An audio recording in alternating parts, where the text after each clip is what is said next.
আচ্ছা দাদা, কি তৈরি করছেন? পেটাই পরোটা তৈরি হচ্ছে, এটা চাঁদনি পেটাই পরোটা। চাঁদনি পেটাই পরোটা?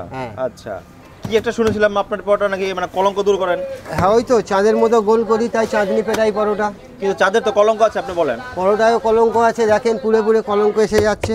আচ্ছা, মানে পুড়ে পুড়ে কলঙ্ক এসে যাচ্ছে। হ্যাঁ, এগুলো কি করে দূর করবেন? পেটাই পরোটা যখন পিটবো কলঙ্ক দূর হয়ে যাবে। আচ্ছা, আর কড়া ভাজা হবে তো? হ্যাঁ, হালকা তেলে কড়া ভাজা হবে। হালকা তেলে কড়া ভাজা? হ্যাঁ, ঠিক আছে, দেখবো। এবার আমরা দেখবো কিভাবে কলঙ্কটা দূর হয়। দেখেন নামাচ্ছি, আসেন দেখেন। আপনি যে বলছিলেন কলঙ্ক দূর করার কথা, দেখে নেন। মানে এবারে কি চাঁদের কলঙ্ক দূর করবেন? হ্যাঁ, দেখেন চাঁদের কলঙ্ক দূর হয় না, পরোটার কলঙ্ক দূর হয়। দেখেন এই যে কলঙ্ক বেরিয়ে যাচ্ছে, দেখেন। ওই জন্যে পেটাই পরোটা ফ্রেশ চাঁদনি পেটাই পরোটা নিরামিষ খাবার।